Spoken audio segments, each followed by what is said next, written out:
Annamalai to Nainar தலைவர் பதவி மாற்றத்துக்கு பிறகாக கட்சி கொஞ்சம் சோர்வா இருக்குன்றாங்களே. அப்படியா? தெரியலையே. எங்களை பொறுத்த வரைக்கும் பிரிஸ்காக ரொம்ப ஆக்டிவாக நல்லபடியாக தான் போயிட்டுருக்கு. அந்த மாதிரி ஒரு சின்ன மாறுதல்கள்னால எதுவும் ப்ராப்ளம் எல்லாம் இல்லையா? ஒன்றுமே இல்லை. ராப்போ எப்படி இருக்கு? அண்ணாமலை நயினார் ராப்போ ரொம்ப அற்புதமாக இருக்குது. அண்ணாமலை நான் வந்து எப்படின்னா இப்படி ஒரு காம்பினேஷன் எங்கேயுமே அமையாது. அண்ணாமலை நான் வந்து இருக்கிறப்போ இப்போ இருக்க மாநில தலைவர் வந்து எவ்வளோ தூரம் சப்போர்ட்டாக இருந்தாங்கங்கிறது எல்லாருக்குமே தெரியும். அது மாதிரி அண்ணாமலை வந்து போய் மாநில தலைவர் நயனானேந்திரன் அவங்க வந்த பதவியேற்றதுலேருந்து இதுவரை எல்லா இடத்துலையுமே அண்ணாமலையோட முழு சப்போர்ட்டு இருக்குது.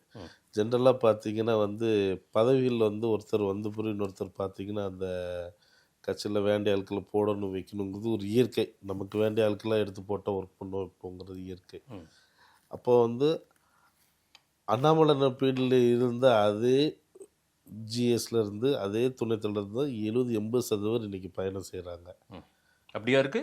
அப்படித்தானே இருக்கு. இல்லை, அண்ணாமலை தலைவராக இருந்தபோது இருந்தவங்க பொறுப்பு இன்னைக்கு மாற்றப்பட்டிருக்கலாம், புதியவர்களுக்கு கொடுத்துருக்கலாம், ரைட்டு. ஆனால் அண்ணாமலை அணின்னு ஒன்று உள்ள பிஜேபிக்குள்ளே இருக்குது, நயினார் அணின்னு இருக்குது, இன்னும் அணிகள் இந்த காங்கிரஸில் இருக்கும் பாருங்க, அந்த மாதிரி அணிகள்லாம் இப்போ பிஜேபி வந்துருச்சு அப்படின்றாங்க. ரொம்ப சிம்பிள். அண்ணாமலை இருக்கிறப்போ 4 வேற நீங்கள் எதுவுமே பார்க்க வேண்டாம். ஒரு 4 ஜிஎஸ் எடுத்துக்கோங்க. ஜெனரல் செக்ரட்டரி, ஓகேங்களா, பொதுச் செயலாளர், அதை யாரோ ஒருத்தரை மாற்றிருக்காங்களான்னு பாருங்கள்.